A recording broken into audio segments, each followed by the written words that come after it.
पठामि संस्कृतं नित्यं वदामि संस्कृतं सदा ध्यायामि संस्कृतं सम्यक् वन्दे संस्कृतमातरम् संस्कृतस्य प्रसाराय नैजं सर्वं ददाम्यहम् संस्कृतस्य सदा भक्तो वन्दे संस्कृतमातरम्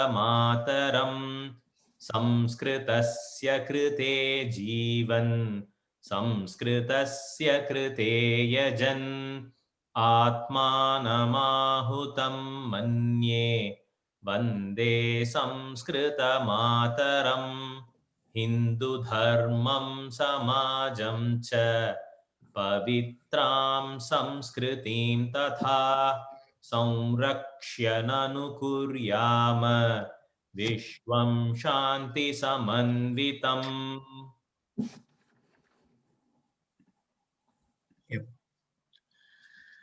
सर्वेभ्यः स्वागतम् अस्मिन् वर्गे। गतदिवसस्य चर्चायाः पुनस्मरणेन सह अद्यतनविषयस्य आरम्भं कुर्मः। गतदिवसे अस्माकं विषयः आसीत् इदानीं वयं एतावत् क्रियापदस्य विश्लेषणं तत् कृतम् अस्माभिः। धातुः अनन्तरं प्रत्ययः, धातोः अर्थः फलं व्यापारः च, तिङः अर्थः कर्ता कर्म अथवा भावः, अनन्तरं कालः, तदनन्तरं वचनं, कालः संख्या इत्यपि प्रतिपादितम्। तस्य आधारेण वयं कारकाणि षड् इति वयं ज्ञातवन्तः। षड् कारकाणि: कर्ता, कर्म, करणं, सम्प्रदानम्, अपादानम्, अधिकरणम् इति। तर्हि कर्तृकारकं नाम किम् इति तस्मिन् दिने वयं गतसप्ताहे चर्चां कृतवन्तः। तत्र एवमस्ति, क्रियायां स्वातन्त्र्येण विवक्षितः अर्थः कर्ता स्यात् इति उक्तम्। स्वातन्त्र्यं नाम व्यापार आश्रयत्वम् इत्यपि उक्तम्। व्यापारः येन क्रियते सः व्यापाराश्रयः। तदनन्तरं पुनः तस्मादेव व्यापाराश्रयः कर्ता इति वयं तस्य विवरणं कृतवन्तः। तर्हि एवम् अपरः, तर्हि तत्र धात्वर्थः फलं व्यापारः च इति उक्तं। तत्र पुनः व्यापारस्य यः आश्रयः सः कर्ता भवति इति उक्तम्। तदनन्तरं कर्मकारकविषये वयं चर्चितवन्तः। कर्मकारकस्य लक्षणम् उक्तं। कर्तुः क्रियया आप्तुम् इष्टतमं कारकं कर्मसंज्ञं स्यात् इति उक्तम्। तस्य विवरणं दत्तं। कर्ता कश्चित् क्रियां निर्वर्तयति, तस्य तया क्रियया किञ्चित् फलं जायते, तच्च फलं यत्र सम्बद्धं भवतु इति इच्छति तत् कर्मसंज्ञां प्राप्नोति इति तस्यापि विवरणं दत्तम्।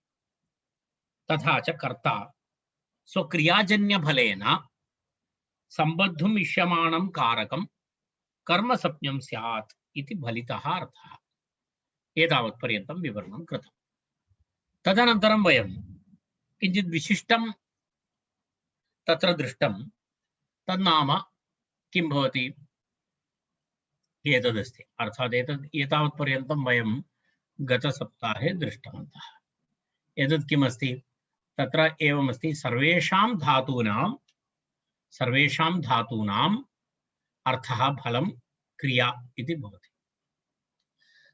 तत्र धातवश्च सकर्मकाः अनन्तरम् अकर्मकाः इति भवन्ति।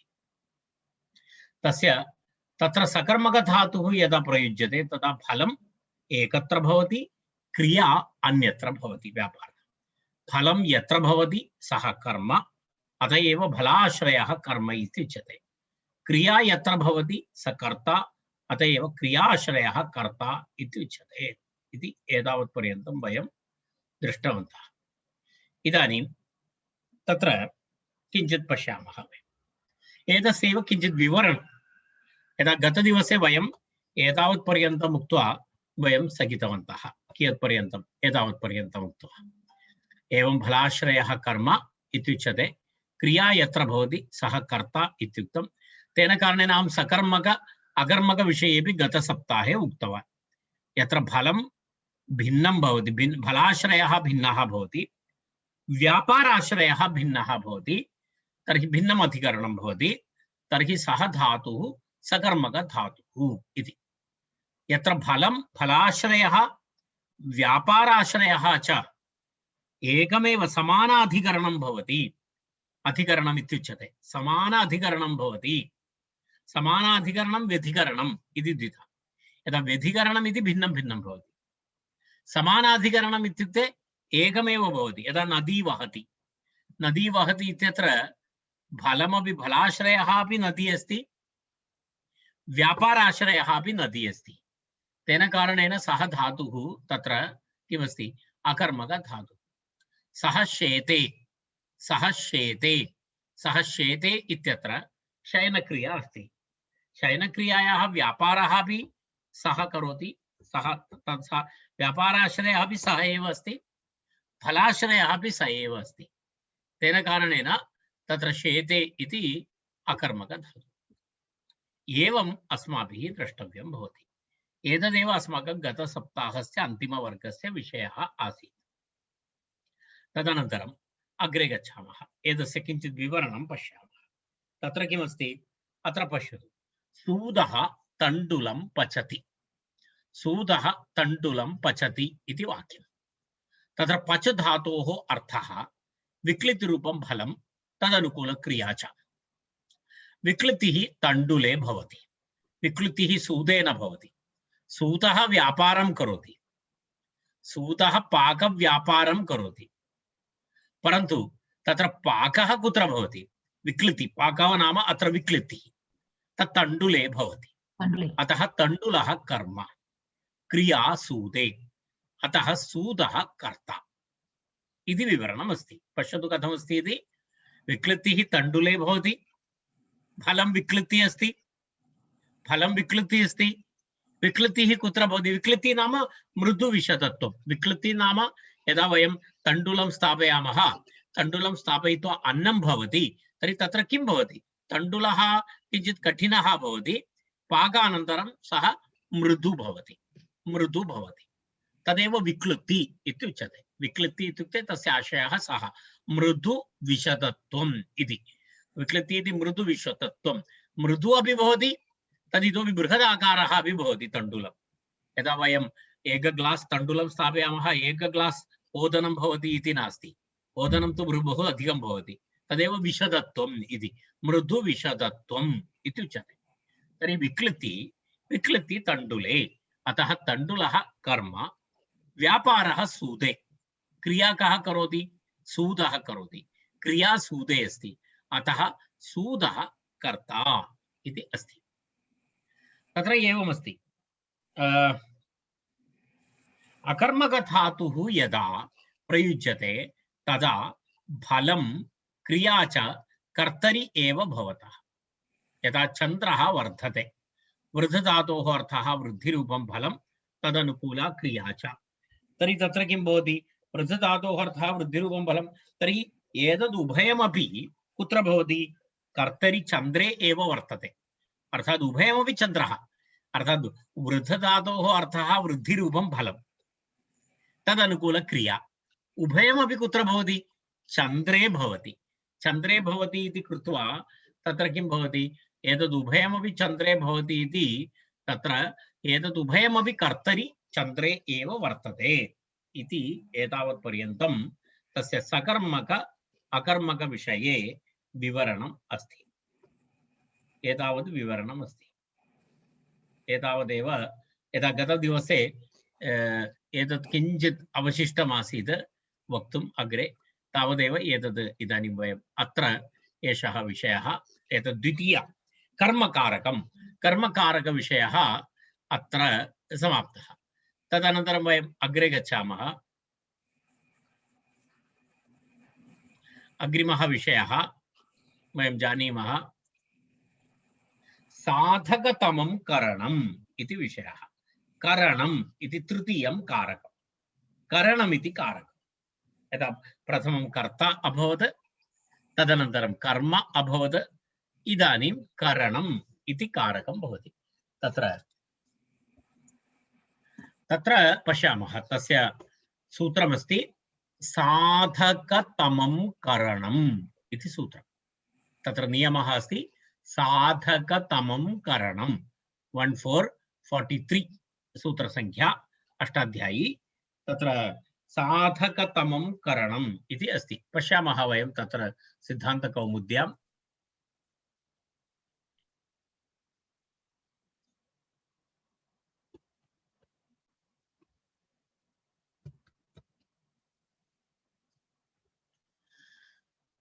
साधकतमं करणम् इति सूत्रम्। एकक्षणम्।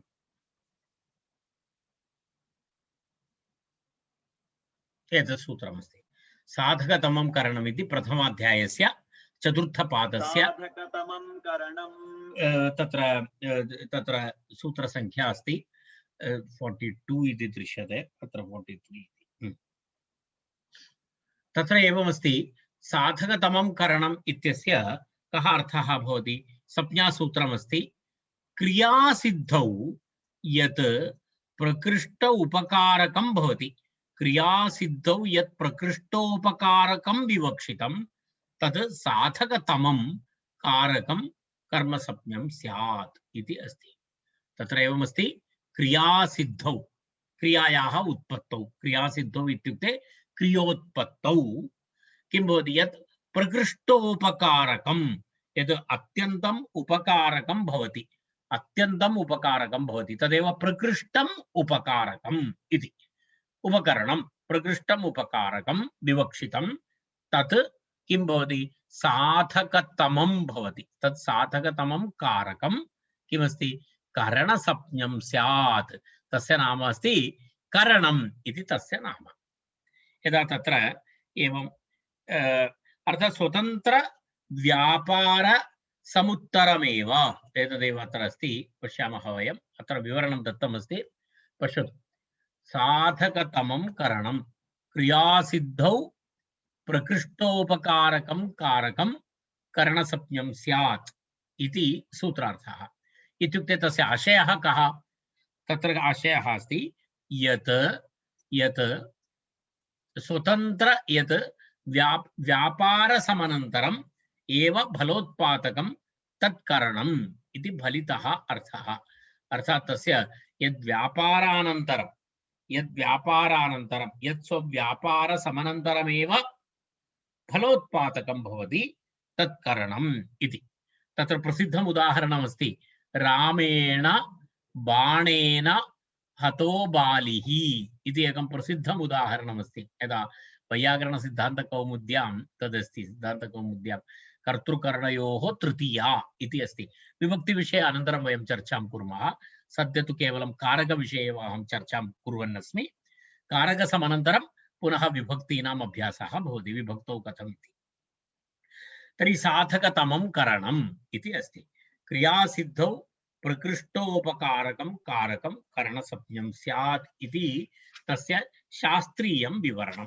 तत्र यदा सिद्धान्तकौमुद्याः विवरणम् अस्ति, क्रियाप्राप्तौ, क्रियासिद्धौ, क्रियानिष्पत्तौ यद् अत्यन्तम् उपकारकं भवति तत् करणसंज्ञं स्यात् इत्यर्थः। यदा तत्र पश्यामः वयं, यथा रामः बाणेन रावणं हन्ति इति वाक्यं। किं वाक्यमस्ति? यदा रामः बाणेन रावणं हन्ति, यदा हन् धातु अस्ति, अत्र हन् धातु, हन् धातोः अर्थः कः? यदा हन् धातोः अपि एक फलं भवति, व्यापारः भवति। एतत्तु आवश्यकमेव सर्वत्र। हन् धातोः फलं नाम किमस्ति? प्राणवियोगः। प्राणवियोगः हन्ति, हन्ति इत्युक्ते कः अर्थः? हन्ति इत्युक्ते प्राणवियोगः फलं, प्राणवियोगः फलं, व्यापारः प्राणवियोगानुकूलः व्यापारः। सर्वत्र एवं विवरणं करणीयं भवति। यदा पचति, पचति विक्लितिरूपं फलं तर्हि विक्लित्य अनुकूलव्यापारः तस्य व्यापारः विक्लित्य अनुकूलव्यापारः वर्धते वर्धनं फलं वर्धनानुकूलव्यापारः सर्वत्र एवं डेफिनिशन करणीयम् अस्माभिः सर्वत्र एवं करणीयं भवति यदा यदा उदाहरण अत्र एवम् अस्ति हन्ति हन्ति इत्यस्य फलं किमस्ति प्राणवियोगरूपं फलं तदनुकूला क्रिया च तदनुकूलव्यापारः हननक्रिया रामः बाणेन रावणं हन्ति व्यापाराश्रयः कः रामः रामः स्पष्टः कारणं रामः अस्ति व्यापारः कुत्र अस्ति कर्ता अस्ति रामः व्यापारः तत्र तद्वयं यदा सूतः सुबालः खादति खादु धातोः अर्थः भक्षणक्रिया सा क्रिया बाले अस्ति अत्रापि हननक्रिया प्राणवियोगानुकूलक्रिया सा क्रिया कुत्र अस्ति रामे अस्ति तर्हि रामे अस्ति चेत् रामः कर्ता अनन्तरं प्राणवियोगरूपं फलं फलाश्रयः कः रावणे रावणः फलाश्रयः किमर्थं प्राणवियोगरूपं फलं कुत्र भवति रावणे अस्ति प्राणवियोगरूपं फलं रावणे अस्ति सत्यं तर्हि फलाश्रयत्वात् रावणः किं भवति रावणः कर्म तर्हि कर्ता अपि अभवत् कर्मा अपि अभवत् क्रिया अपि अभवत् इतोपि एकः शब्दः अस्ति बाणेन इतोपि बाणेन इति शब्दः तर्हि तस्य कथम् अन्वयः करणीयः कथं तस्य समन्वयः करणीयः तर्हि तत्र कथमस्ति इति वदति आचार्यः धनुषः मुक्तः बाणः गच्छन् रावणं विद्यति इत्युक्ते प्रविशति रावणस्य शरीरं प्रविशति कुतः धनुषः मुक्तः बाणः गच्छन् किं करोति रावणं विद्यति इत्युक्ते रावणस्य शरीरं प्रविशति समनन्तरमेव किं भवति समनन्तरमेव फलं भवति इत्युक्ते किं भवति फलं भवति रावणे भवति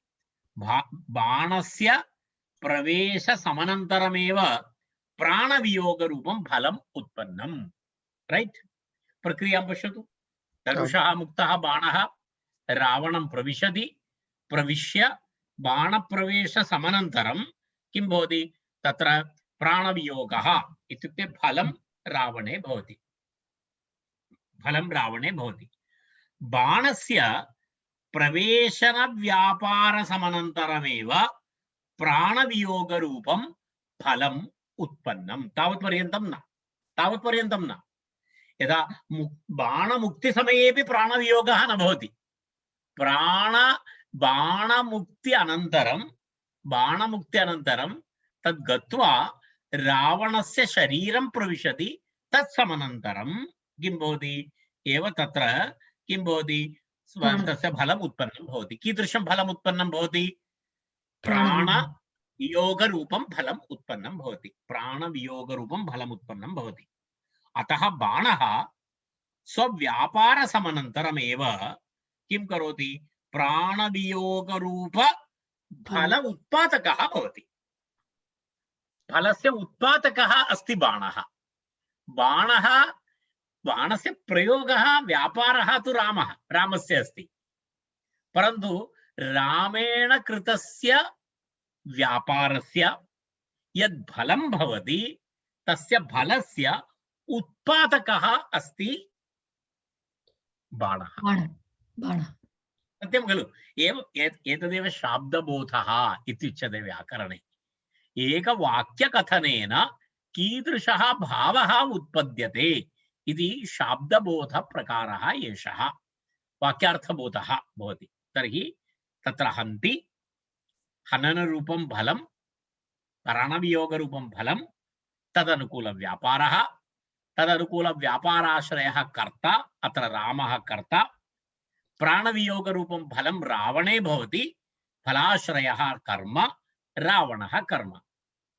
धनुषः मुक्तः बाणः रावणस्य शरीरं प्रविशति, बाणप्रवेशसमनन्तरमेव रावणस्य मरणं भवति। तर्हि तत्र तस्य आशयः बाणस्य प्रवेशनव्यापारसमनन्तरमेव प्राणवियोगरूपं फलम् उत्पन्नं, बाणः स्वव्यापारसमनन्तरम् एव प्राणवियोगरूपफलोत्पादकः भवति इति अस्ति इति किं भवति? अस्ति इति बाणः किं भवति? करणम् इति भवति। बाणः करणं तत्र किं भवति? क्रियासिद्धौ प्रकृष्टोपकारकं भवति, तत् फलोत्पादकं भवति तत् इति। क्रियायाः सिद्धौ प्राप्तौ, क्रिया प्राप्तौ इति व्यापारः अनन्तरं फलं। क्रियासिद्धि नाम फलप्राप्तिः अस्ति खलु, फलप्राप्तिः अस्ति। तत्र प्रकृष्टोपकारकं कारकं करणसंज्ञं स्यात्। तर्हि अस्मिन् वाक्ये बाणः प्रकृष्टोपकारकम् इत्यर्थः। बाणः प्रकृष्टोपकारकम् अथवा तत्र फलोत्पादकः। प्रकृष्टोपकारकं नाम फलोत्पादकः। तस्मात् अतः प्रकृष्टोपकारकं नाम स्वव्यापारसमनन्तरं फलोत्पादकम् एव इति ज्ञेयम्। अर्थात् वाक्ये सूत्रे प्रकृष्टोपकारकम् इति शब्दः दत्तः। प्रकृष्टोपकारकम् इत्यस्य कः अर्थः? स्वव्यापारसमनन्तरं फलोत्पादकम् एव इति ज्ञेयम् इति तस्य आशयः। इति तत्र एतस्य सामान्यं विवरणम् अस्ति।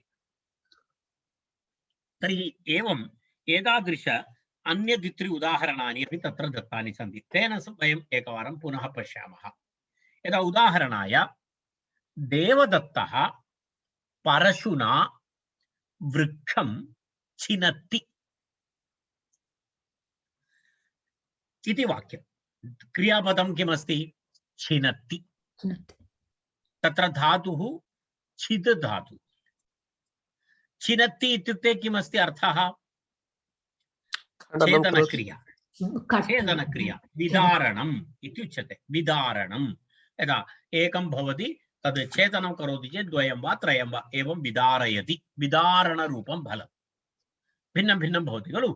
यदा एकं काष्ठं तत्र परशुना यदि छेदनं करोति चेत् तद् एकं काष्ठं 5-6 विभागेन तद्भवति, विदारणम् इत्युच्यते। तर्हि फलं नाम किमस्ति? विदारणरूपं फलं। व्यापारः नाम तदनुकूलव्यापारः। किमनुकूल? विदारणरूप फलानुकूलव्यापारः। तत्र एवं फलमपि अभवत्, व्यापारमपि। इदानीं भवन्तः चिन्तयन्तु, तत्र क्रियाश्रयः, व्यापाराश्रयः कः? व्यापाराश्रयः देवदत्तः। व्यापाराश्रयः वृक्षः न भवति न, व्यापाराश्रयः कः भवति? वाक्यं देवदत्तः वृक्षं छिनत्ति इति वाक्यमस्ति। वृक्षः देवदत्तं न छिनत्ति। वृक्षः देवदत्तं न छिनत्ति, देवदत्तः वृक्षं छिनत्ति। तर्हि व्यापाराश्रयः कः? कः क्रियां करोति? क्रियां कः निर्वर्तयति? देवदत्तः। देवदत्तः स्वतन्त्रः, देवदत्तः प्राधान्येन विवक्षितः। तर्हि देवदत्तः किं भवति? क्रियाश्रयः भवति। तदेव क्रियाश्रयः देवदत्तः कर्ता। द्वितीयं फलं किमस्ति? विदारणरूपं फलं। भिन्नं भिन्नं भिन्नं भवति, भिन्न भिन्न खण्डः भवति। यदा काष्ठं तस्य भिन्न भिन्न खण्डशः भवति। तर्हि विदारणरूपं फलं कुत्र अस्ति? वृक्षे अस्ति। विदारणरूपं फलं वृक्षे अस्ति। अतः फलाश्रयत्वात् तत्र फलाश्रयत्वात् वृक्षः कर्म, वृक्षः कर्म तदपि अभवत्। तत्र वृक्षः कर्म। इदानीम् अग्रे गच्छामः। देवदत्तः किं करोति? देवदत्तस्य प्रक्रिया नाम किमस्ति? छेदनक्रिया नाम किमस्ति? देवदत्तः हस्ताभ्यां परशुम् उपरि नीत्वा अधः पातयति। छेदनक्रिया नाम किमस्ति? छेदनक्रिया नाम परशुं स्वीकृत्य उपरि नयति पुनः अधः पातयति, उपरि नयति अधः पातयति इति तत्र छेदनक्रिया भवति। उपरि नयन अधः पातन व्यापार समनन्तरं यदा पञ्चवारं करोति अति चिन्तयतु। उपरि नयनम् अधः पातनं समनन्तरमेव वृक्षे किं भवति? विदारणरूपं फलं किं भवति? विदारणरूपं फलम् उत्पन्नम्। रैट्?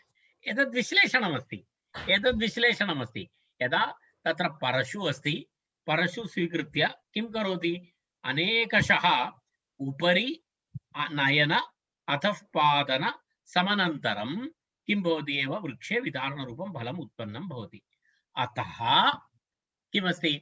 परशुः स्वव्यापारसमनन्तरमेव विदारणरूप फलोत्पादकः अस्ति इति परशुः करणम्। अत्र परशुः करणं परशुः अत्र विदारणरूप फल उत्पादकः। पूर्ववाक्ये अनुगुण फलमस्ति, तस्य उत्पादकः अस्ति बाणः। अस्मिन् उदाहरणे परशुः स्वव्यापारसमनन्तरमेव विदारणरूप फलोत्पादकः अस्ति इति परशुः करणम्। इदानीम् अपरम् एकम् उदाहरणम्। बालः पादाभ्यां गृहं गच्छति। इदानीं भवन्तः वदन्तु, धातुः गम धातुः, गमधातोः फलं किमस्ति? गमनं करोति। एकस्मिन् स्थानतः उत्तरदेश संयोगः। सरलम्, उत्तरदेश संयोगः। एकस्मात् प्रदेशात् अग्रप्रदेशं गच्छति इति मम प्रश्नः, गम धातोः अर्थः कः? एकस्मात् वाक्यस्य अर्थः न, गम धातोः अर्थः अस्ति व्यापारः फलम्। टेक्निकल प्रश्नः, पारिभाषिकः प्रश्नः। यदा गच्छति इत्यस्य एकस्मात् प्रदेशात् अपरप्रदेशं गच्छति इति लौकिकं विवरणं, व्याकरणविवरणं पृष्टवान्। तर्हि तत्र व्याकरणविवरणं नाम उत्तरदेशसंयोगः फलं तदनुकूलव्यापारः च। उत्तरदेशसंयोगः फलं तदनुकूलव्यापारः च। इदानीं भवतु, अत्र क्रियाश्रयः कः? बालः। क्रियायाः व्यापाराश्रयः। क्रियाश्रयः इत्युक्ते व्यापाराश्रयः बालः। सः तेन कारणेन व्यापाराश्रयः कर्ता, बालः कर्ता। संयोगरूपं फलं कुत्र भवति? गृहे फलं कुत्र भवति? गृहे भवति। गृहं गच्छति खलु, गृहे भवति। अतः फलाश्रयत्वात् गृहं कर्म। पश्यतु कथं भवति इति। यदा वयं प्रादेशिकभाषायां गृहे गच्छति इति अधिकरणार्थे प्रयोगः भवति। सामान्यतः सर्वासु भाषासु एवमस्ति।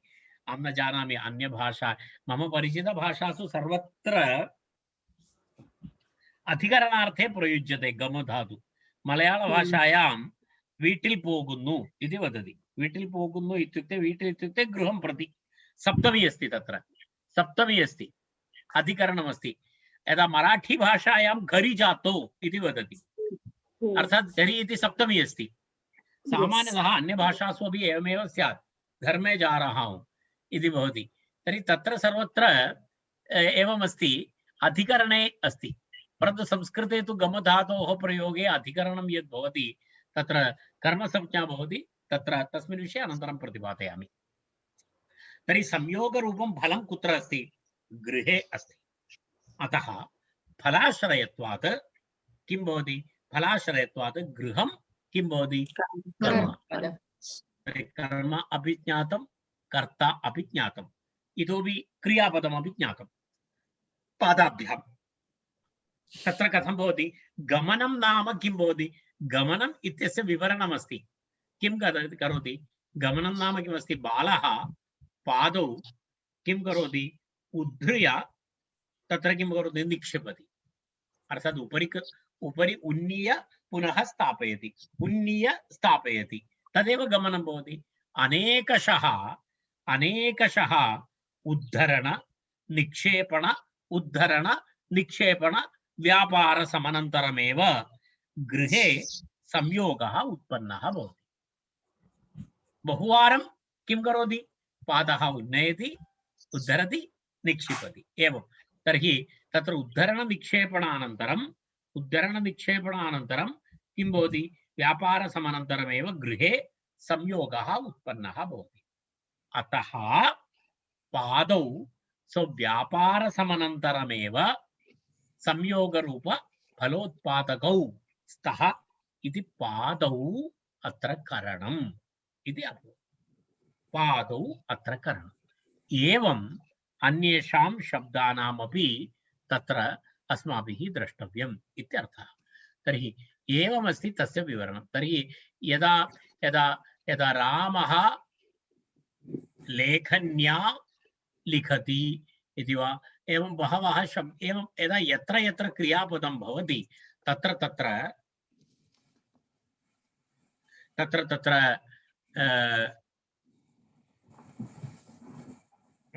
तत्र तत्र सन्दर्भानुसारम् एवं अस्माभिः व्याख्या करणीया इति करणम् इति कारकस्य सामान्य विवरणं मया अत्र प्रतिपादितं तत्र वयं पश्यामः पश्यतु अत्रापि एवमेवस्ति क्रियासिद्धौ प्रकृष्टोपकारकं करणसप्ञं स्यात् इति अस्ति काशिकायामपि एवमस्ति तत्र क्रियासिद्धौ यत् प्रकृष्टोपकारकं विवक्षितं तत् साधकं भवति दात्रेण लुनाति दात्रं नाम दात्रम् इत्युक्ते सिक् इति वदति खलु यदा क्षेत्रेषु लवनक्रियां करोति यदा धान्यस्य कर्तनं करोति तस्य कृते यद् भवति तद् दात्रम् इत्युच्यते परशुना छिनत्ति इत्यादि उदाहरणानि भवन्ति एतावदेव तस्य विवरणमस्ति करणम् इत्यस्य तदनन्तरम् इदानीं वयम् अत्र गच्छामः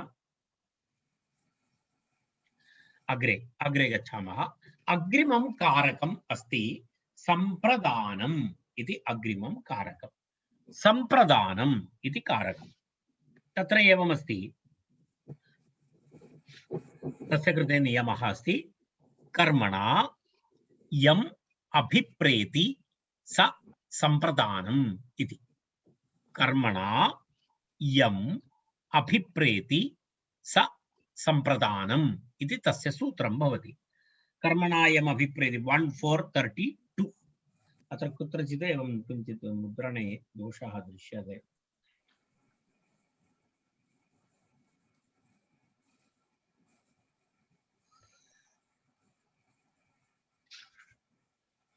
एकक्षणम्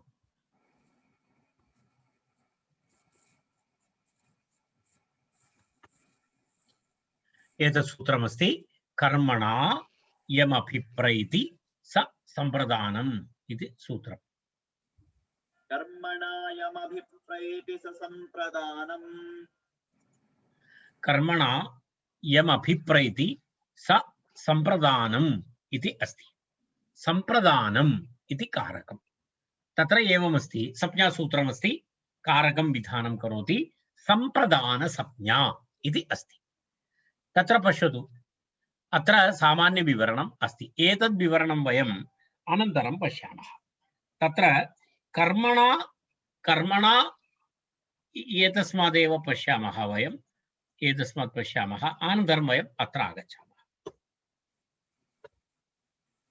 कर्मणा यम् अभिप्रेति स सम्प्रदानम् इति सूत्रार्थः एतत् किञ्चित् टेक्निकल् अस्ति तस्य विवरणं पश्यामः कर्मणा सम्बद्धं यदा वाक्ये कर्मकारकं भवति तत्र कर्मणा सम्बद्धुं यम् अभिप्रेति इच्छति सः सम्प्रदानं स्यात् इत्यर्थः सः सम्प्रदानं स्यात् इति फलितार्थः यदा उदाहरणं तस्य उदाहरणात् पूर्वं तत्र इतोपि एकं विवरणं देयद्रव्य उद्देश्यं सम्प्रदानम् इति।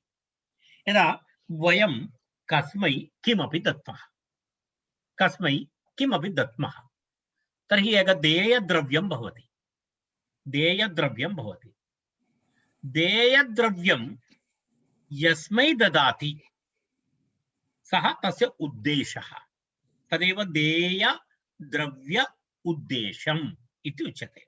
देयद्रव्य उद्देश्यम् अर्थात् अहं रामः कृष्णाय धनं ददाति। पश्यतु तत् देयद्रव्यं नाम किमस्ति? देयद्रव्यमस्ति धनं। देयद्रव्यं धनं तत् कस्मै ददाति? देवदत्ताय ददाति अथवा रामाय ददाति, कृष्णाय ददाति यत्किमपि। तर्हि उद्देश्यं, देयद्रव्यस्य उद्देश्यं कः अस्ति? रामः वा भवतु, देवदत्तः वा भवतु, कोऽपि वा भवतु, सः सम्प्रदानं भवति। यदा यदा रामः कृष्णाय धनं ददाति, तर्हि देयद्रव्य उद्देशः कृष्णः, तस्मात् कृष्णः सम्प्रदानं। यदा पिता मोदकं बालाय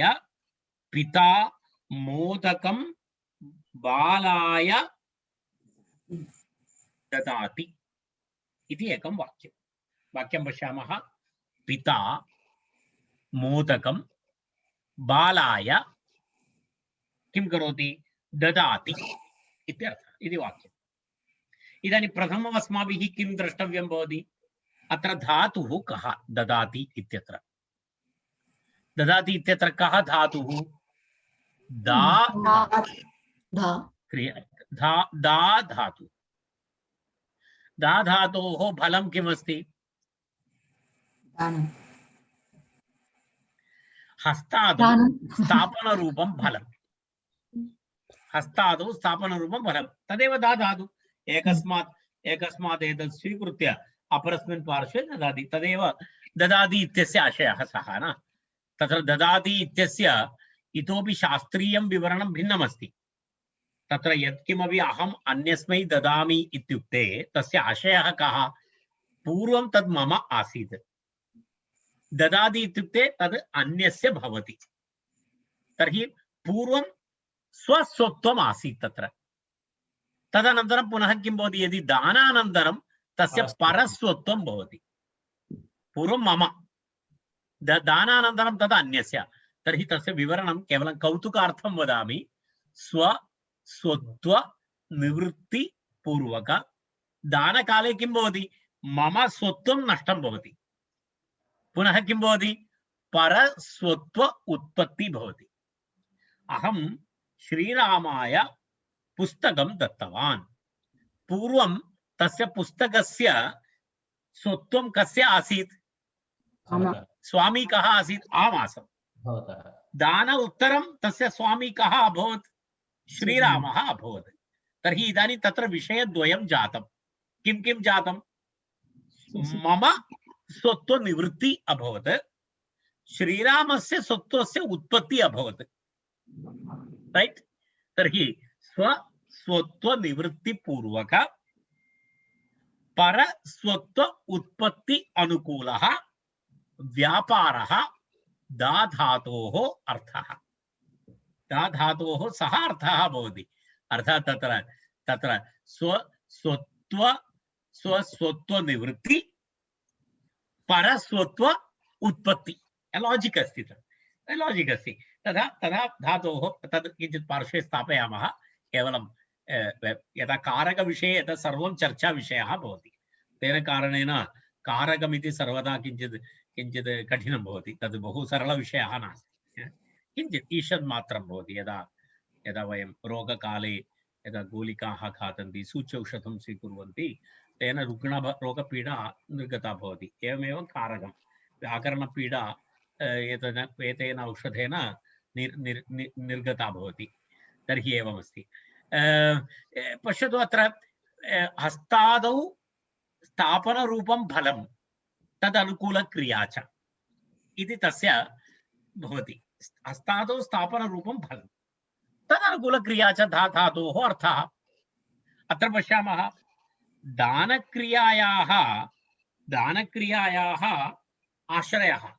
दानक्रियायाः आश्रयः कः?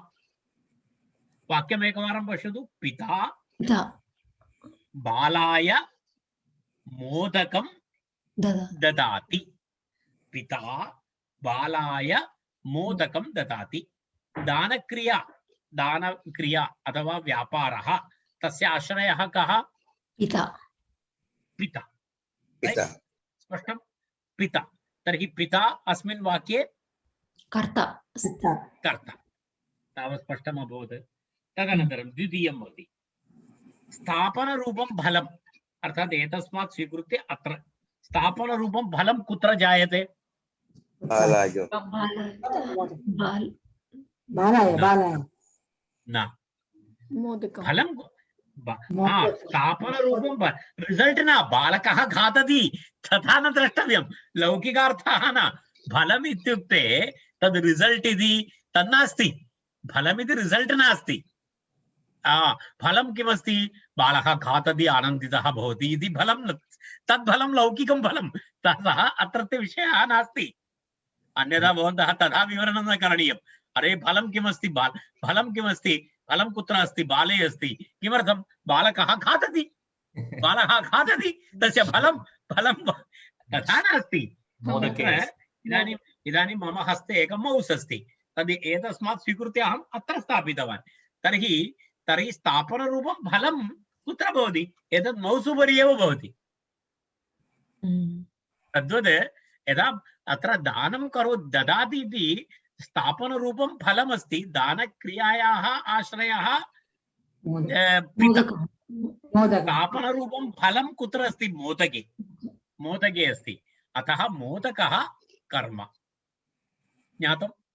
मोदकः कर्म।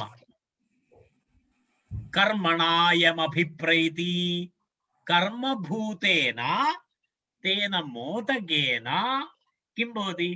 कर्मभूतेन तेन मोदकेन कं सम्बद्धुम् अभिप्रैति? केन सह सम्बन्धः भवति? तत्र उद्देशः कः? बालः उद्देशः। बालकेन सम्बद्धुम् अभिप्रैति। कर्मभूतेन मोदकेन बालं सम्बद्धुम् अभिप्रैति इति कृत्वा बालः अत्र सम्प्रदानम्। बाल अर्थात् तत्र यद् फलमस्ति तस्य फलस्य देयद्रव्यं किमस्ति? अत्र देयद्रव्यं किमस्ति? मोदकं देयद्रव्यं मोदकं। मोदकं कुत्र गच्छति इदानीं? बालाय गच्छति बालाय गच्छति। तस्मादेव देयद्रव्य उद्देश्यं सम्प्रदानं। देयद्रव्य उद्देश्यं सम्प्रदानं। तर्हि अत्र कः सम्प्रदानं?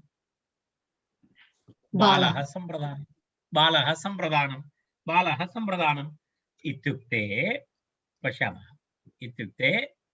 पश्यतु। अतः सः बालः सम्प्रदानं भवति। पश्यतु तस्य विवरणं पश्यतु। सामान्यभाषायां तस्य विवरणं पश्यतु। कर्मभूतं वस्तु। अत्र कर्म किमस्ति? मोदकं। मोदकं। कर्मभूतं वस्तु नाम मोदकं। कर्मभूतं वस्तु यम् अधिगच्छति अर्थात् यस्य समीपं गच्छति, यम् अधिगच्छति अथवा यस्मै प्राप्नोति, यम् अधिगच्छति सः सम्प्रदानं भवति। इति सरल अर्थः। सः सम्प्रदानं भवति।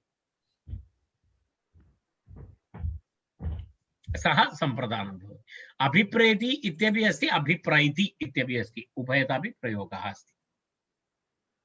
कोऽपि प्रश्नः पृष्टः अभिप्रेति इति अस्ति वा अभिप्रैति इति अस्ति वा इति उभयतापि प्रयोगः अस्ति। तर्हि कर्मभूतं वस्तु यम् अधिगम्यते, यम् अधिगच्छति सः सम्प्रदानं भवति। अत्र अस्मिन् वाक्ये कर्मभूतं वस्तु किमस्ति? मोदकः अस्ति। बालकम् अधिगच्छति, राइट? कर्मभूतं वस्तु मोदकः कम् अधिगच्छति? कस्मै कं प्रति गच्छति? बालकं प्रति गच्छति। तर्हि बालकः अत्र सम्प्रदानम् इति अस्ति। बालकः अत्र बालः सम्प्रदानम् इति। सम्प्रदानम् इति सम्प्रदानम् इति शब्दादेव ज्ञायते तस्य अर्थः। यं प्रति ददाति, यस्मै ददाति, सम्प्रदानं दानम् इति अस्ति खलु। तत्र वस्तुतः एते सर्वे वस्तुतः अन्वर्थविभक्त अन्वर्थसंज्ञाः। अन्वर्थसंज्ञाः इति व्याकरणे द्विप्रकारकाः संज्ञाः भवन्ति। एकं तु सामान्यसंज्ञाः भवन्ति, केचन अन्वर्थसंज्ञाः भवन्ति। अर्थात् तत्र यदा वयं पूर्वं पठितवन्तः, यदा भवन्तः स्मरन्ति, सन्धिप्रकरणे गुणसन्धिः, वृद्धिसन्धिः स्मरति वा? यदा गुण इति वयम् उक्तवन्तः, आ ए ओ इति गुणः, ऐ औ आ इति वृद्धिः। तत्र वृद्धि इत्यस्य अन्वर्थसंज्ञा नास्ति। अर्थात् अन्वर्थसंज्ञा नास्ति इत्युक्ते वृद्धि शब्देन आ इति अर्थः न, तत् टेक्निकली स्थापितः अर्थः। परन्तु सम्प्रदानं, करणम् इत्यादिकं लौकिकप्रयोगेपि तस्मिन्नेव अर्थे अस्ति। दानं, करणं, करणम् इति वयं वदामः खलु, इन्स्ट्रुमेण्ट्, करणम् इति वयं वदामः इन्स्ट्रुमेण्ट्, तद् अस्ति लोकेपि तस्य शब्दस्य प्रयोगः तस्मिन् अर्थे अस्ति इति। तादृशसंज्ञाः अन्वर्थसंज्ञाः इत्युच्यन्ते। अस्तु न, तर्हि अत्र इदानीं वयम् अग्रे गच्छामः। इदानीम् अग्रिमम् उदाहरणद्वयं त्रयं पश्यामः वयं, तेन किञ्चित् इतोपि स्पष्टं भवति। पश्यतु अत्र अग्रिमं वाक्यं। घण्टिकोपाध्यायः शिष्याय चपेटां ददाति। घण्टिकोपाध्यायः, घण्टिकोपाध्यायः इति वेदस्य यः वेदभागं यः पाठयति तादृशः कश्चन उपाध्यायः। शिष्याय, शिष्यः सम्यक् उच्चारणं न कृतवान्, यदा करणीयं तथा न कृतवान्। तर्हि किं कृतवान्? चपेटां ददाति। चपेटां ददाति इति सम्यक् एकं दत्तवान् इति। चपेटा इत्युक्ते लड्डुकं नास्ति। पूर्वं तु भवन्तः एवं ठप् इति एकं दत्तं, तदेव। अन्यथा पूर्ववाक्ये मोदकमासीत्, तर्हि द्वितीयवाक्ये चपेटां दत्तवान्। तर्हि भवन्तः न चिन्तयन्तु अत्र किमपि मुरुक् तादृशं किमपि दत्तवान् इति खादितुं, तथा किमपि नास्ति। चपेटा इति पूर्ववाक्ये भवान् मोदकं मधुरम् उक्तवान्, इदानीं किञ्चित् लवणयुक्तं किमपि ददाति इति भवन्तः चक्ली मुरुक् इत्यादि न दत्तवान्, एकं छप् इति एकं दत्तवान्, चपेटां दत्तवान्, ददाति इति अस्ति। तर्हि अत्र तत्रापि ददाति इति अस्ति। अत्र ददाति इत्यस्य कः अर्थः भवति? दा धात्वर्थः किमस्ति? संयोगरूपं फलं। कस्य संयोगः भवति? हस्तस्य संयोगः भवति। कुत्र भवति? कपोले। छप् इति संयोगः, संयोगरूपं फलं, संयोगरूपं फलं। तदनुकूलव्यापारः, तदनुकूलव्यापारश्च। संयोगरूपं फलं भवति, तदनुकूलव्यापारः भवति। क्रियाश्रयः कः? व्यापाराश्रयः कः? खण्डिकोपाध्यायः। खण्डिकोपाध्यायः कर्ता। चपेटां ददाति, चपेटां ददाति, चपेटां ददाति इति तत्र किमस्ति? चपेटां ददाति इत्युक्ते चपेटा नाम तत्र किमस्ति? चपेटा नाम प्रसृतकरतलम् इति अस्ति। प्रसृतकरतलम् एवं ददाति, एवं पूर्णं विस्तार्य एकं ददाति। तर्हि प्रसृतकरतलम् इति चपेटा इत्यस्य आशयः। चपेटा इत्यस्य आशयः प्रसृतकरतलं तत्र इति अस्ति। तत्र प्रसृतकरतलम् इत्यर्थः। तर्हि संयोगरूपं फलं कुत्र अस्ति? संयोगरूपं फलं तत्र हस्तं गत्वा तत्र चपेटा भवति। तर्हि संयोगरूपं फलं चपेटायाम्। अतः चपेटा किं भवति? कर्म भवति, रैट्? कर्म भवति। तर्हि कर्मभूतया चपेटया कं सम्बद्धुम् अभिप्रेति? शिष्यं शिष्यस्य सम्बन्धः शिष्य शिष्य तत्र कर्मभूतया चपेटया शिष्यम् अभिसम्बद्धुम् अभिप्रेति इच्छति।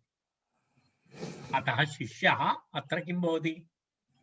सम्प्रदानं सम्प्रदानं शिष्यः सम्प्रदानम् अत्र शिष्यः सम्प्रदानं शिष्याय ददाति, शिष्याय ददाति। कर्मभूता चपेटा शिष्यं खलु अधिगच्छति। कर्मभूता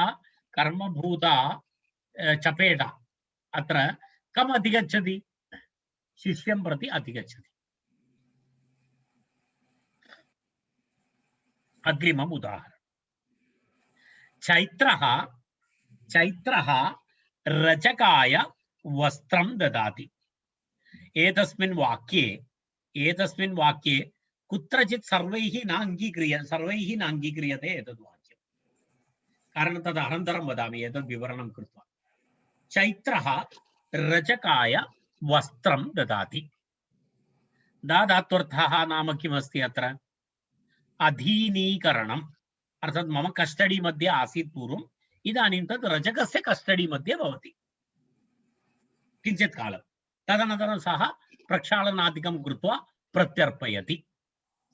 तर्हि अधीनीकरणम् अत्र किमस्ति? अधीनीकरणं फलम्। अधीनीकरणं फलं, रैट्? अधीनीकरणं भवति खलु। इदानीं मम अधीनीकरणम् आसीत्, ममैव तत्र आसीत्, तदिदानीं रचकस्य अस्ति। तदनुकूलक्रिया च। क्रियाश्रयः कः? क्रियाश्रयः व्यापाराश्रयः चैत्रः कर्ता। अधीनीकरणरूपं फलं कुत्र भवति? वस्त्रे भवति। अधीनीकरणरूपं फलं भवति वस्त्रे भवति। कारणं पूर्वं मम अधीने आसीत्, इदानीं रचकस्य अधीनं प्रति गच्छति। तर्हि अधीनीकरणं रूपं फलं वस्त्रे। अतः वस्त्रं कर्म। कर्मभूतेन वस्त्रेण कः कं सम्बद्धुम् अभिप्रेति? कर्मभूतेन वस्त्रेण रजकम् अभिसम्बद्धुम् अभिप्रेति। अतः रजकः सम्प्रदानम्। कर्मभूतं वस्त्रं रजकं खलु अधिगच्छति, अतः रजकः सम्प्रदानम्। परन्तु अत्र एकः विषयः अस्ति, केवलं भवतः ज्ञानाय वदामि। रजकाय वस्त्रं ददाति इति प्रयोगः शुद्धः वा, रजकस्य वस्त्रं ददाति इति शुद्धं वा इति काचित् चर्चा अस्ति। द्वयमपि। किमर्थम् एषा चर्चा इत्युक्ते, ददाति इति शब्दस्य दा धातोः अर्थः स्वस्वत्वनिवृत्ति परस्वत्व उत्पत्ति अस्ति। रजकाय वस्त्रं ददाति इति अहं वदामि चेत् तद् वस्त्रं रजकेन प्रत्यर्पणीयम् इति नास्ति। किमर्थं नास्ति? धातोः अर्थः कः? स्वत्वनिवृत्ति, स्वत्वं गतम्, अन्यस्मै दत्तं, पुनः प्रष्टुं न अर्हति। तस्मात् रजकाय प्रक्षालनाय वस्त्रं ददाति इत्यत्र रजकाय वस्त्रं ददाति इति प्रयोगः वा अथवा सम्बन्धसामान्ये रजकस्य वस्त्रं ददाति वा इति तत्र वादः अस्ति। सामान्यतः तादृशप्रयोगे रजकस्य वस्त्रं ददाति इति प्रयोगः, कारणं सम्बन्धार्थे शेषविवक्षायां षष्ठी विभक्ति शक्यते इति प्रयोगः अस्ति। केवलं ज्ञानाय उक्तवान्, परन्तु लोके तु एवमेवं व्यवहारः भवति। रजकाय वस्त्रं ददाति इत्येव वदति, कारणं सर्वे एवं व्याकरणं दृष्ट्वा तथा वाक्यानां प्रयोगं न कुर्वन्ति। तदा कोऽपि रजकः वा आगत्य, कश्चन रजकः आगत्य, वैयाकरणः रजकः भवत्पुरतः आगत्य न वदेत् भवतः धातोः अर्थः एवमस्ति, तस्मात् एतानि वस्त्राणि न प्रत्यर्पणीयानि इति कोऽपि रचकः न उक्तवान् एतावत्पर्यन्तं लोके। तेन कारणेन यावन्तः रचकाः व्याकरणं न अधीयन्ते तावत्पर्यन्तं चिन्ता न करणीया, तावत्पर्यन्तं रचकाय वस्त्रं यच्छन्तु। कापि समस्या नास्ति। महोदय एकः प्रश्नः रजकस्य वस्त्रं ददाति इत्युक्ते रजकस्य वस्त्रं किल वस्त्रं रजकस्य अस्ति परन्तु रजका तद् नास्ति तद् भवत्याः षष्ठीविषये भवत्याः ज्ञानसीमा अस्ति इति कृत्वा भवती केवलं षष्ठीविभक्तेः सम्बन्धार्थमेव भवती जानाति। तर्हि तत्र भिन्नभिन्न अर्थेषु षष्ठीविभक्तिप्रयोगः अस्ति। तदहं वदामि। यदा शेषः इति अस्ति शेषार्थे षष्ठी षष्ठी शेषे शेषार्थः नाम भिन्न भिन्न भिन्न भिन्न अर्थाः भवन्ति भिन्न भिन्न अर्थाः भवन्ति केवलं तत्र एकः अर्थः इति नास्ति बहवः अर्थाः भवन्ति। अनन्तरं बहूनां कारकाणाम् अविवक्षायां सम्बन्धसामान्यविवक्षायां षष्ठी विभक्ति भवति। तद् अनन्तरं यदा तत्र आगच्छति तदा अहं दर्शयामि। यदा उदाहरणं मातुः स्मरति इति वाक्यं वस्तुतः मातरं स्मरति इति अस्ति। तर्हि कथं षष्ठी मातुः स्मरति इति मातरं स्मरति इत्यर्थे मातुः स्मरति इति प्रयोगः अर्थः अस्ति कं मातरं स्मरति। तर्हि कारकाणाम् अविवक्षायां कुत्रचित् सम्बन्धसामान्यविवक्षायां षष्ठीविभक्तेः प्रयोगः भवति। तद् षष्ठीविभक्तिविवरणसन्दर्भे अहं निश्चयेन वदामि। सद्य भवत्याः जिज्ञासा अस्ति इति कृत्वा एतावद् विवरणं कृतवान्। अनन्तरम् एतस्य दीर्घं विवरणम् अहम् अनन्तरं करिष्यामि। तर्हि षष्ठीविभक्तेः केवलं सम्बन्धः इति नास्ति, कुत्रचित् कारकार्थे अपि षष्ठीविभक्तिप्रयोगः भवति। तर्हि रचकाय इत्यस्मिन् अर्थे सम्प्रदानकारकस्य अविवक्षायां सम्बन्धसामान्यविवक्षायां रचकस्य ददाति इति प्रयोगः भवति। तर्हि रचकेन प्रत्यर्पणीयम् इत्याशयः। तर्हि एतदेकम् उदाहरणम्। इदानीम् अन्तिमं तत्र इतोपि एकम् उदाहरणम् अस्ति। राजा विप्राय गां ददाति। अत्र स्पष्टमस्ति। अत्र विप्राय गां ददाति इत्यत्र चिन्ता नास्ति। तद् दानमस्ति, तत् प्रत्यर्पणीयं नास्ति। अत्र स्वस्वत्वनिवृत्ति परस्वत्व उत्पत्ति अस्ति। इदानीं पश्यतु अत्र धाधात्वर्थः कः अस्ति। अत्रत्य धाधात्वर्थः कः स्वस्वत्वनिवृत्तिपूर्वक परस्वत्व आरोपणं। राइट किमस्ति स्वस्वत्वनिवृत्तिपूर्वक परस्वत्व आरोपणम्। अत्र अर्थः किम् अद्य पर्यन्तम् इदानीं पर्यन्तं गौ कस्य आसीत् राज्ञः। विप्राय दानं करोति चेत् पुनः तस्य स्वामी कः भवति विप्रः भवति। तस्मादेव स्वस्वत्वनिवृत्तिपूर्वक परस्वत्व आरोपणं तदनुकूलक्रिया च। दानक्रियाश्रयः राजा कर्ता। स्वस्वत्वनिवृत्तिपूर्वक परस्वत्व आरोपणं कुत्र भवति गवि भवति गौ इत्यत्र। अतः गौः कर्म कर्मभूतया गवा राजा कं सम्बद्धुम् अभिप्रेति विप्रं सम्बद्धुम् अभिप्रेति। कर्मभूतया गवा विप्रम् अभिसम्बद्धुम् अभिप्रेति। अतः विप्रः सम्प्रदानम्। कर्मभूता गौः विप्रं खलु अधिगच्छति। अतः विप्रः सम्प्रदानम् इति सम्प्रदानकारकम् इति उदाहरणत्रयेण सम्प्रदानकारकस्य विवरणं कृतम्। इदानीम् एतस्य विभक्तिविषयकपरिवर्तनं तत्सर्वम् अनन्तरं भविष्यति। इदानीं वयम् अहं पश्यामि सम्प्रदानकारकेण सह अत्र एतं विषयम् अहं समापयामि। अस्मिन् विषये यदि भवते कोऽपि संशयः अस्ति भवन्तः प्रष्टुम् अर्हन्ति। महोदय मम एकः प्रश्नः अस्ति। राजा विप्रं गां ददाति इति अपि भवितुम् अर्हति खलु द्वितीया विभक्ति न अर्हति। विप्रम् एव ददाति इति भवति खलु। विप्रम् एव स्वीकृत्य कर्मद्वयं कुत्र भवति तत्र ददाति इत्यस्य कर्म किमस्ति गौ धेनु गौ गौ गौ राइट तर्हि पुनः कर्म अभवत् खलु दा धातु तत्र पुनः द्विकर्मकत्वं तत्र न भवति खलु द्विकर्मकधातवः सन्ति द्विकर्मकधातूनां विषये अहं विवरणं करिष्यामि यदा तत्र एवमस्ति द्विकर्मकधातवः सन्ति यदा तत्र किमस्ति एतत् पृच्छति पृच्छति पृच्छति अस्ति यज यदा तत्र वहति अस्ति किं तत्र श्लोकः अस्ति खलु किम् अरे तद् कर्म किं भवति तत्र किं किं किं किं भवति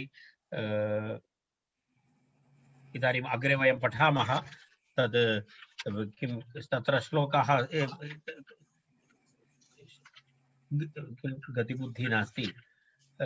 गतिबुद्धिः नास्ति किमस्ति एवमस्ति खलु गां दोग्धि बलिं याचते वसुधाम् इत्यादि उदाहरणानि भवन्ति खलु तत्र अकर्मक किं भवति तत्र किं भवति तत्र कीदृश द्विकर्मकधातवः इति भवन्ति खलु तत्र अगथितं च इति सूत्रं भवति अगथितं च इति तदेव कदाचित् मुखे न आयाति शीघ्रं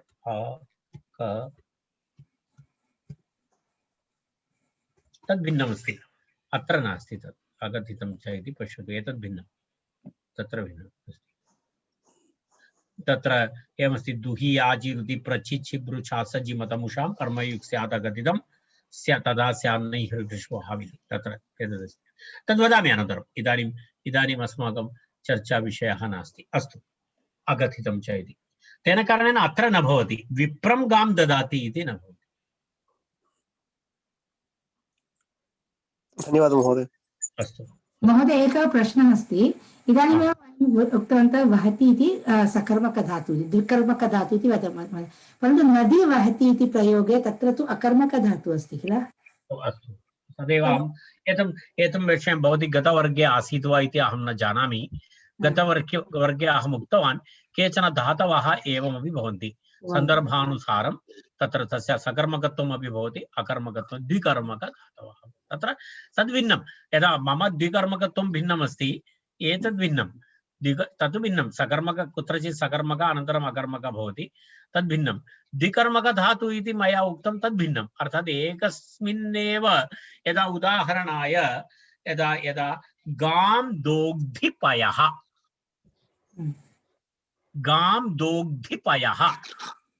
पयः अपि कर्म अस्ति तत्र गाम् अपि कर्म अस्ति वस्तुतः गाम् इति कर्म भवितुं न अर्हति फ्रम् कौ इति अस्ति अर्थात् तद् वस्तुतः अपादानमस्ति तथापि तस्य कर्मसंज्ञा अस्ति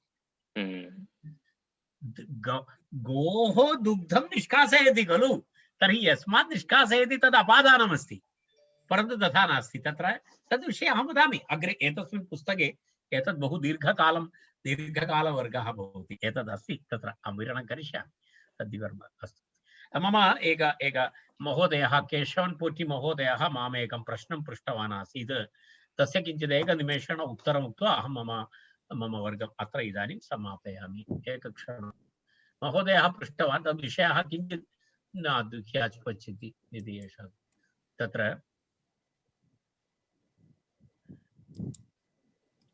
एकक्षणं तत्र एवमस्ति महोदयः मां पृष्टवान् आसीत् किमस्ति यदा संवृत अकारस्य उच्चारणं कथं करणीयम् इति एकः प्रश्नः पृष्टः मया तत्र एवमस्ति तत्र एवं यदा केवलं यदि अकारः भवति केवलं ह्रस्वस्य अकारस्य तत्र उच्चारणं भवति कथं तत्र संवृतं भवति तत्र तस्य उच्चारणं भवति ओ ओ इत्येव उच्चारणं भवति ओ अहं किञ्चित् एकक्षणम्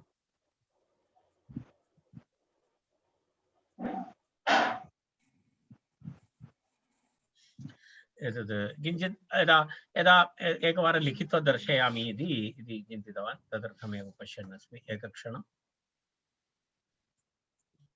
तत्र एवमस्ति यदा वयं पश्यामः केवलम् अकारः इति यदा उच्यते तत्र पश्यतु केवलम् अकारः इति अस्ति। केवलम् अकारः अकारस्य उच्चारणं संवृतम् अस्ति।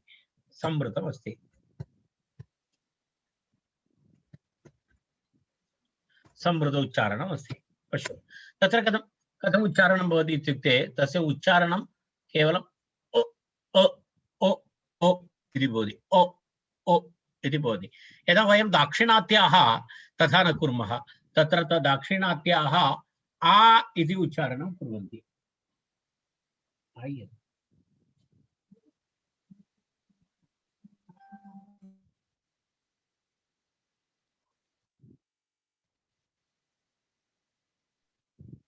तर्हि केवलम् आ आ इति न भवति, ओ ओ इति उच्चारणं भवति। यदि तत्र पश्यतु अनन्तरं यदि वयम् अत्र पश्यामः असत्यम् असत्यम् इति चिन्तयति तर्हि तत्र यदा भवति आ इति खुला विवृतं भवति, ओपन् भवति, आ इति भवति। केवलं वदति ओ इति भवति। ओ बंगाली जनानाम् उच्चारणं यथा भवति तथा बंगाल भाषायां तत्र ते ओ इति वदति, अरबिन्दो इति उच्यते, अरबिन्दो इति। तत्र यः अकारः भवति सः अकारः वस्तुतः संवृतः अकारः ओ इति भवति। परन्तु यदा असत्यम् इति यत्र वयम् उच्चारणं कुर्मः तत्र आ इति खुला ओपन् अभवत्, तर्हि तद् विवृतमस्ति। तदेव भवति ह्रस्वः अकारः संवृतः। प्रक्रियादशायां तु विवृतः इति। प्रक्रियादशायाम् इति उच्चारणकाले तत्र ओ सत्यम् इति वक्तुं न शक्यते, असत्यम् इति भवति। तत्र ओपन् भवति अकारः इति। एतयोः द्वयोः मध्ये उच्चारणे भेदः अस्ति। ह्रस्वः केवलं भवति, केवलम् अकारस्य उच्चारणम् ओ ओ, अन्यत्र तु आ। परन्तु भाषायां वयं सर्वत्र विशेषतया दाक्षिणात्यभाषासु आ आ इत्येव बाल्यकालात् पाठयन्ति। तत्र तेन कारणेन अस्माकं तु केवल अकारः अपि विवृतः, प्रयोगदशायामपि विवृतः, उभयत्रापि विवृतः अस्ति दाक्षिणात्यानां। हिंदी भाषायां अ इति ह्रस्वः सम्यक् ह्रस्वः श्रूयते। अनन्तरं बंगाली जनानां तादृशम् ओ इति क्लियर् अस्ति। दाक्षिणात्यभाषासु तथा संवृत विवृतस्य अधिकभेदः न दृश्यते इति किञ्चित् अस्ति। एतदस्ति इति महोदय, भवान् इतोपि भवतः संशयः अस्ति वा, अथवा भवतः संशयः दूरीकृतः चेत्? संवृतः इत्युक्ते क्लोस्ड्, परन्तु ह्रस्व अकार अपि क्लोस्ड् न, भवान् केरलीयः। ओ ओ ओ अपि क्लोस्ड् न, ओ न